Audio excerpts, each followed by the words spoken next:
Blue Cross and Blue Shield of Texas is a proud supporter of the festival and the discussion you're about to see. We believe public dialogue and civic engagement play important roles in improving the health and well being of Texans across our great state.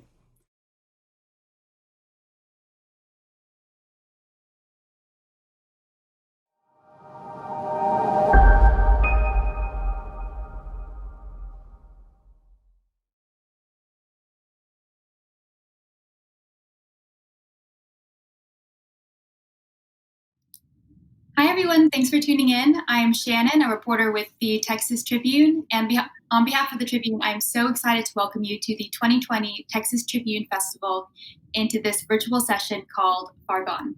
We have some great panelists for you, and we'll be talking about rural healthcare for about 30 minutes. So on my right, we have Terry Scoggin, CEO of Titus Regional Medical Center, an independent rural health system in Northeast Texas. Next to him, we have Thalia Muñoz, who is CEO and administrator of Starr County Memorial Hospital, which is licensed as a 48-bed acute care medical center in South Texas. And finally, we have Adam Willmann, president and CEO of Goodall Witcher Healthcare in Clifton, Texas. Thank you all for being here. So pre-pandemic, the financial forecast for rural hospitals was already bleak. Some 24 rural hospitals have closed in Texas since 2010. Adam, can you set the scene for us? Tell us a little bit about the state of your rural hospital circa February 2020, and what sort of decisions did you have to make starting in March when the coronavirus started to hit? Well, in February, we were just kind of rocking and rolling as we normally would as a rural hospital, always trying to look what we're going to do different, maybe new services. How can we, ultimately keep relevant and lower the losses that we sometimes occur in rural healthcare. We were struggling like any other person in rural.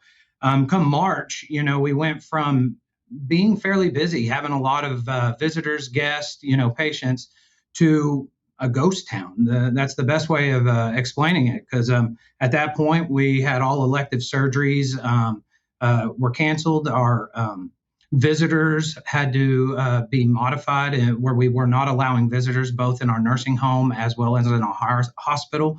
And so it really changed. And a lot of our decisions came to, how do we protect our staff? Who goes home and works from afar? Who do we have here?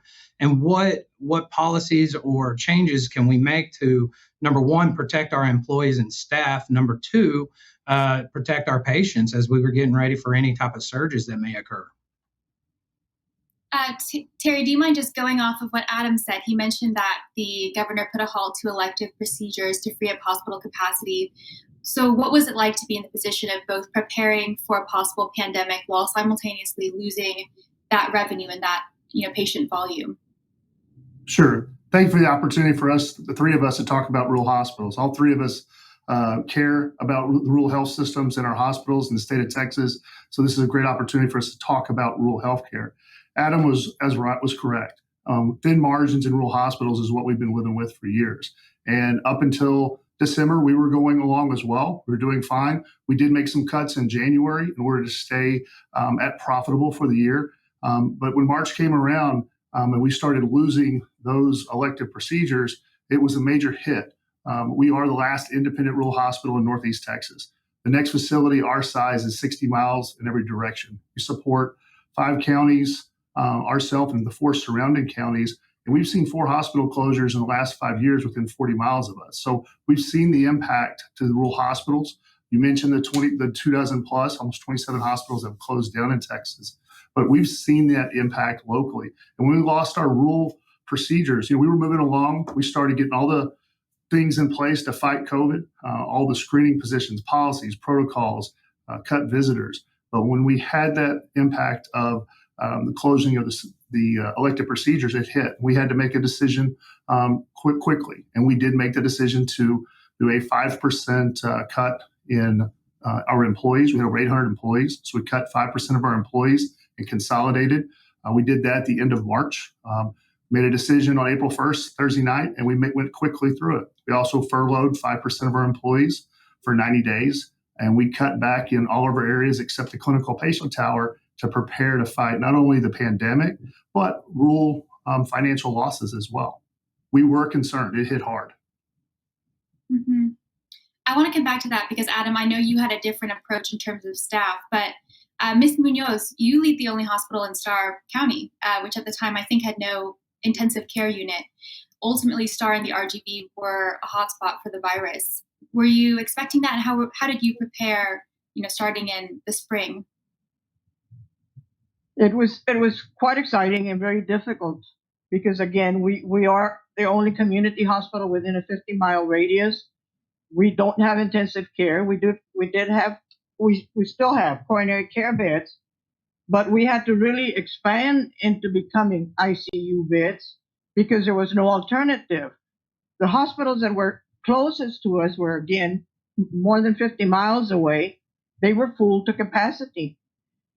Where before we could transfer the patients that needed ICU to the hospitals in McAllen, which is one of the biggest facilities that has the bigger facilities. The facilities were close to us. I mean, there was no way that we could transfer patients. We had to keep our own patients in our own little hospital.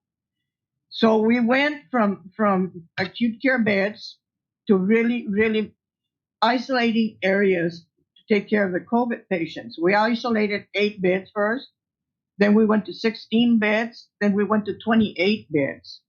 And it was extremely, extremely difficult because there was no place to transfer these patients. Fortunately, we did have ventilators and some of the needed equipment. But again, it was a rush to try to get more equipment in and to try to get more help in. Our nurses are excellent. Our respiratory therapists are very, very good. But again, we were not used to taking care of the very, very sick patients like this.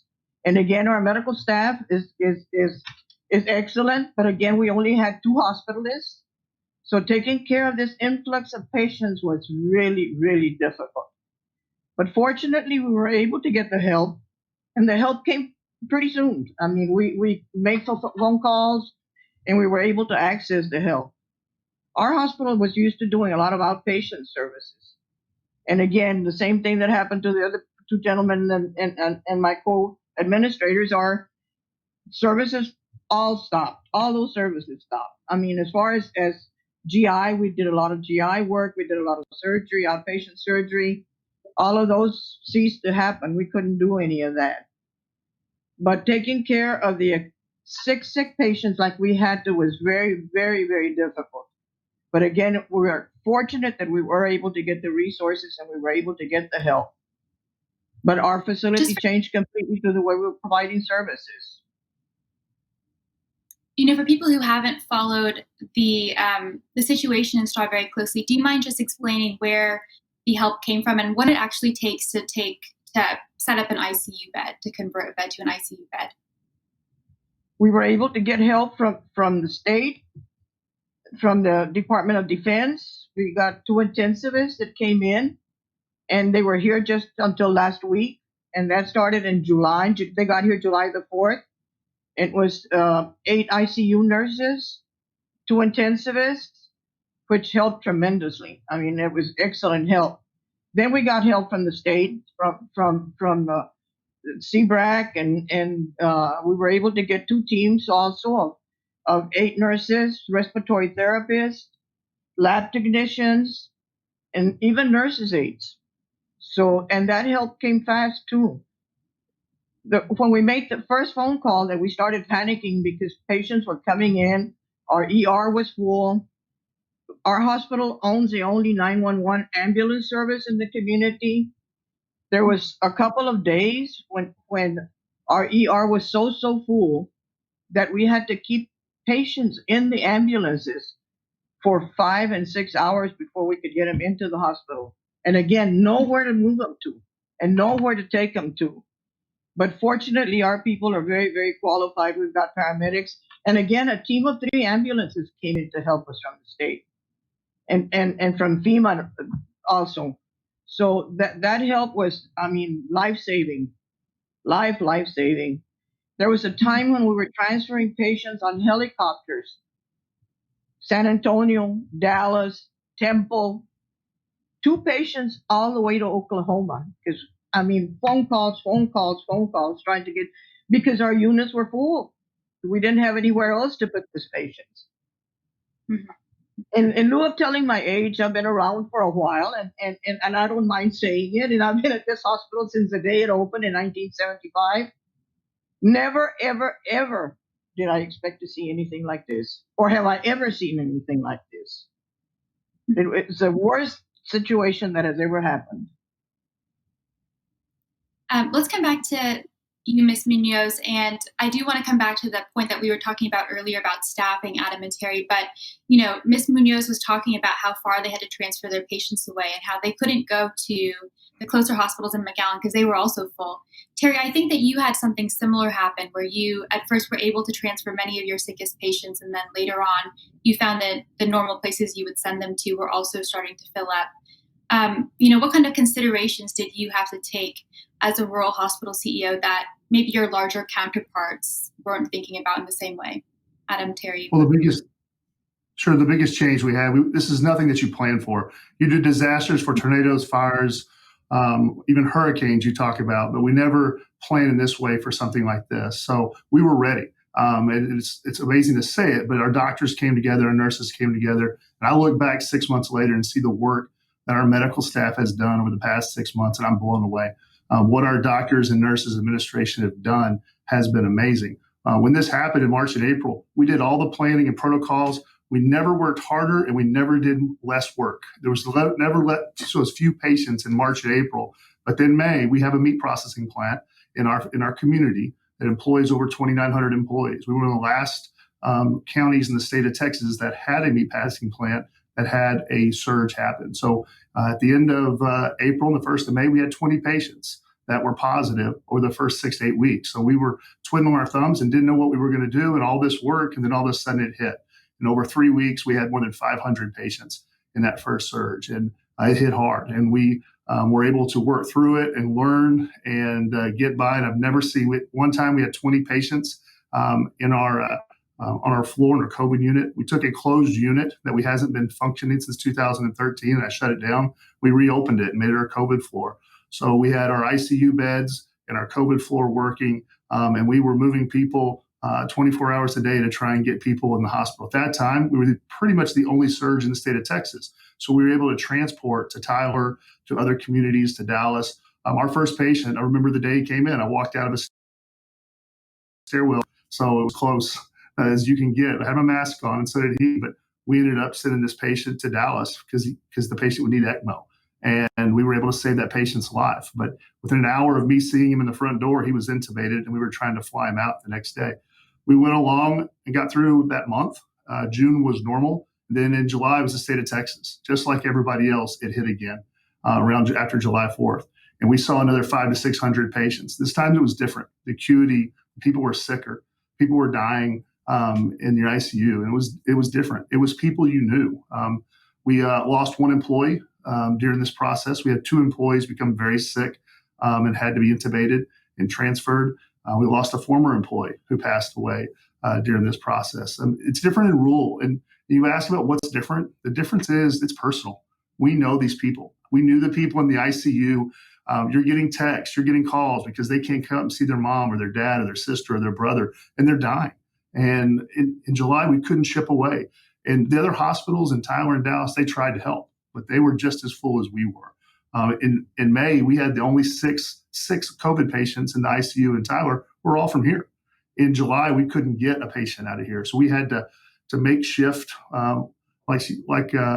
create our own little areas to try to hold patients as best we could. And our nurses were phenomenal. It was selfless.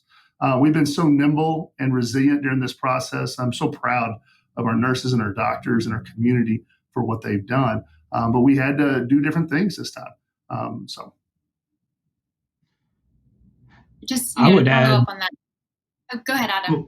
We'll come back. Well, I was going to add to I have to share the same sentiment with my staff. We were flexible. I mean, rules or things coming out of our government were coming out every 12 hours, and so we had to change. And the kind of not the controlled chaos that created, opening up a COVID unit for us was our old ICU that was shut down in 2007, and we don't have really an ICU, and we too did a lot of work just to wait on the said surge, and we fortunately, in Bosque County, we never really saw a surge. We've had our share of patients, but we've never had a major issue of getting those that really needed a higher level of care, getting it out. And my staff has just been so flexible. And I think what makes it a little bit different is we have to do the same amount of work with less resources.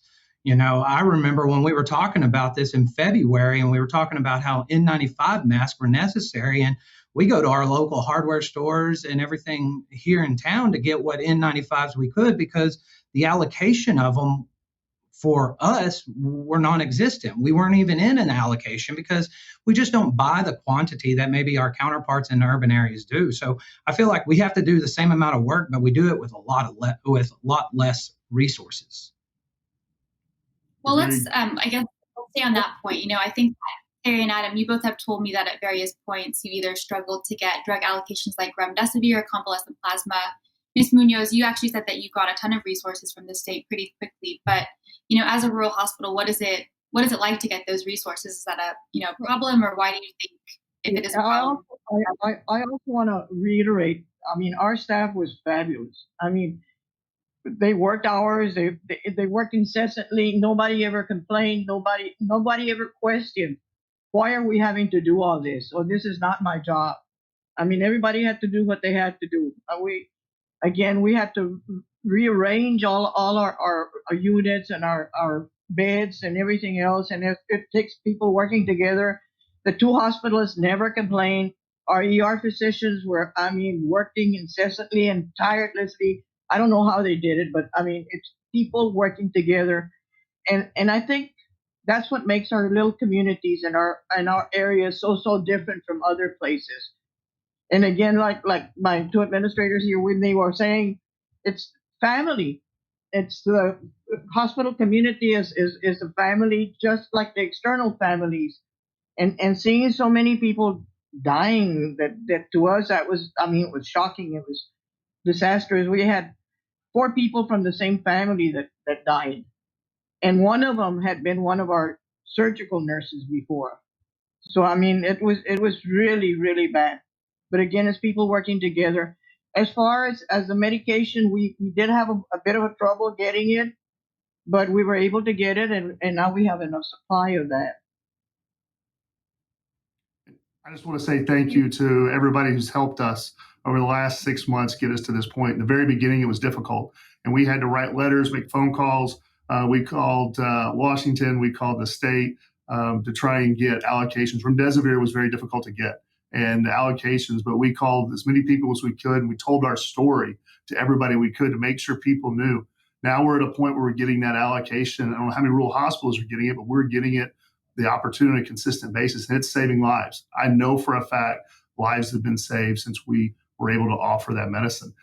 We also did convalescent plasma, and we were able to do that very, very early with Carter Blood Care at Tyler, and offer that. Our doctors and our nursing staff got that implemented. We know that saved lives. Testing was very difficult, and we had a lot of problems. We called Abbott Labs, and we made promises, and we tried to send chocolate if we could, and just make as many promises and horse trade everywhere to try and get different things. The state offered some additional testing in Tyler when it was available. We used it. We were able to get some more testing in the July-August timeframe. I want to thank Torch, Texas Organization of Rural Community Hospitals, for what they've done for getting us the supplies and checking. There was one day in May we were struggling with gowns, and I put a note out. Within 10 minutes, John Henderson had sent something to Adam, and they had sent it to all rural hospitals. And I started getting texts, and already surgical gowns were being mailed from all over the state of Texas that same day to be delivered on Saturday and Monday to us. So neighbors helping neighbors, each other helping. It was just amazing to see for the last 6 months. Sharing of data. We've done more research in the last 6 months. I've read more. My doctors have read more. They've argued about stuff. They've collaborated about stuff. It's been fun to sit at the table and watch these brilliant minds work together to learn. That's different than than the urban hospitals. We're having to do all this ourselves, our doctors as well. But we're so grateful. Texas Hospital Association, American Hospital Association, the state of Texas has tried hard. I can't complain about everything since July and August that they've done to try and help us, but it's been everybody helping each other, and we're so grateful. Let me combine 2 questions just because I see that we're already running a little bit low on time. But, Terry, you and I had spoken early on about how you had to, lay off or furlough some staff and what difficult calls those were to make, given the closeness of the staff in a rural hospital.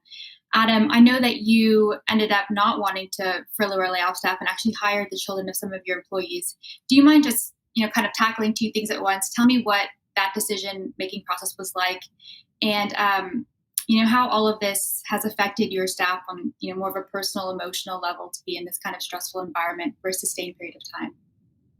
So yeah, we in the beginning we're already kind of low on staff. We have a very lean staff. That's just how we have to do our everyday thing. And so furloughing or laying off staff means we may not be ready for a surge. And so we were able to, keep a lot of our non-clinical people employed, whether it's in the business office, they were working somewhere else, or when we shut down our wellness center, we used that employee to be a screener. And so we knew we could make it until about May by keeping them whole. But come May, we were going to have to look at where are we at, what's going on, and we may have to make those same difficult decisions Terry did. But we were very fortunate. About May 5th, we got our paycheck protection program.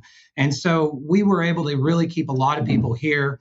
And then as we started kind of getting back into somewhat of a routine, we did go out and we hired some of the college kids of our employees to be our screeners. They were all looking for summer jobs and no one was really hiring. And so we tried to bring them in to help our families as much as we can. Because again, it is a family. And the last thing I wanted to do is have some of our community members start seeing a surge, and I not have enough employees here to actually handle all of the things that take place to take care of not just the patients, but also take care of the employees that are taking care of our patients. It's just we scratch each other's backs, and we got to take care of it. And just because I can change out sheets just as well as anybody else, so we were always prepared for that. You mentioned the PPP, and the topic for this panel, asks this question of if the coronavirus has accelerated the rural healthcare crisis. I know there were a variety of different funding streams from the federal government. How helpful were they? And, how do you feel about your economic future at this point? From our perspective, well, we're a little bit different. We're a tweener, and that's one of the reasons we're too small to be a large health system and too big to get some of the protections that you get, and some of the things like the protection plan and programs are too big for those and too small. So as a tweener, we did get almost $8 million in funding. We expect COVID with loss of revenue and additional expenses to be about $10.4 million.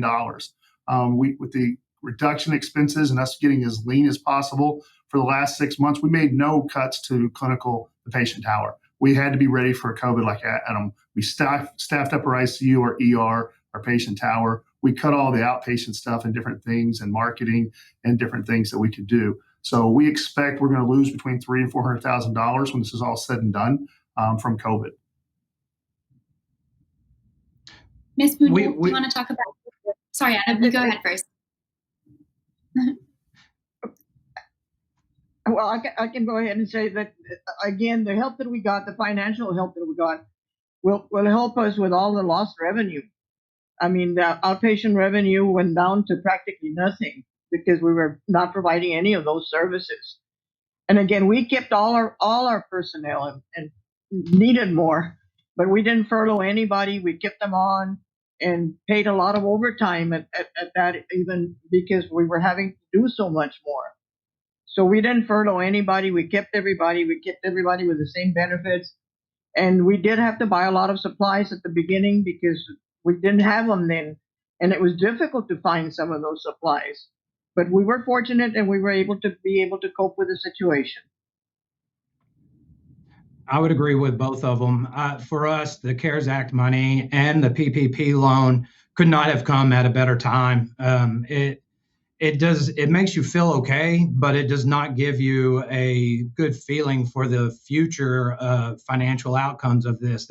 This with our losses, I mean, we're still under a elective surgery ban here in Bosque County because our RAC area has from the governor putting on our RAC area. And so out of three of my biggest departments, my clinics, my surgery, and my imaging, we've already lost over $3.2 million. And, that's a lot to overcome, plus the added cost. As much as we don't want to say that we were price gouged on KN95s and N95 masks, we were paying upwards to $5 a mask. And you know what? When it comes to my employees, I would have paid more. And so we got to do what's right to protect our staff and our communities. At this point, in September of 2020, can you answer this question that the panel tries to pose about, do you feel like the coronavirus has hastened the closure of rural hospitals, or is there anything that the government or other entities could do to help you at this point financially? I think you're going to see more closures, and that's just not in Texas. It's across the United States. I serve on several American Hospital Association crisis groups with rural hospitals, and you're going to see it. I mean, it's going to be hard. We're right now, 6 months later, still at 35% of our outpatient revenue of what we were normally. And that's where we have to have that money in order to stay in business. Like we said, rural hospital and rural healthcare, there's not a lot of additional money coming in. There's not a lot of extra services. So we're usually doing the best we can and getting by, and 30 to 35% decline still 6 months later is tough. Ms. Muñoz, what is your hospital? Areas of Texas, and I think we all have seen the same percentage of lost revenue, even though we're in different areas of Texas, and I think probably this is happening all over. I agree with both of them. Mm-hmm. Go ahead, Adam. I was just going to say, I do feel like it could speed up some of the closures if we don't watch it.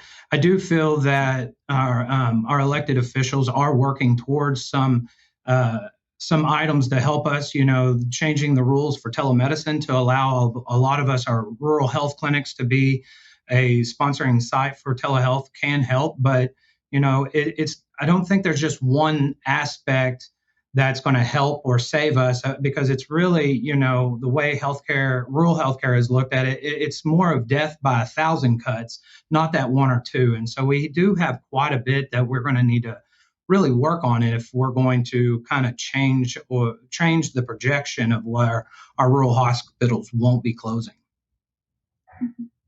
We just have a couple of minutes left. I wonder if we can just go around, maybe starting with Ms. Muñoz, and say, how you feel going into the fall. Are you worried about flu season? Do you feel like the worst of the pandemic is behind you? And what was it like to be a rural hospital leader during this time period, both, financially and more emotionally? As the rural health leader for this organization, and like I said, I've been here a while, you can't do it by yourself. It takes people working together. And if you don't have that, you're not going to succeed in anything. And I think that's what makes our little hospitals different from many other places and many other organizations. Fortunately, we did have that type of support from our local staff, and again, all the help that we got from the government. And I hope this is the downward trend, and that we don't see anything worse happening anytime soon or ever again. It's been very emotional, and it's been the last 6 months have been so many ups and downs. During this process, I was on a community update one Friday, and I got the phone call. We had to stop it because my dad got admitted to the hospital. Urban hospitals aren't dealing with that. The patients aren't your father and your mother and those different things. So I had to go through having my father as a patient at the hospital over less than 100 yards from me, but he was in the COVID unit, and we didn't have visitors. So I couldn't go see my own father from that. But I knew he was in great care, and our nurses took care of him. And he's doing well. You don't see that in the urban hospitals, but it's been amazing just to watch the work being done. We're in a position now, you ask where we are for the future. We don't know. And it's going to be a new norm. And every day and everything, it's going to affect and change everything we do as far as healthcare, especially rural healthcare, because like Adam said, we're doing it ourselves. So from our perspective, we're in the strongest position we've ever been in 8 years. We've done some things over the last few months that I didn't think were possible. And I've seen our community and our employees and our doctors and our board do some things I didn't think we were possible to do. And now we're ready for the future. We'll take on anything that comes our way. Adam, take us home. I agree. One thing I've learned through COVID is I'm not going to be making any money on predicting. So therefore, I'm not going to predict the outcome of what's going to happen. But it was emotional. It was some really great times watching all of your staff, from your doctors to your community, come together for food or making masks for my staff, or just staff helping out staff. It's the greatest feeling, because that's the team you want to build. At the same time, you're going home, you're stressed out because you're like, how am I going to make money when we're closed, when we fight for money when we're open? So it was a rocky roller coaster ride.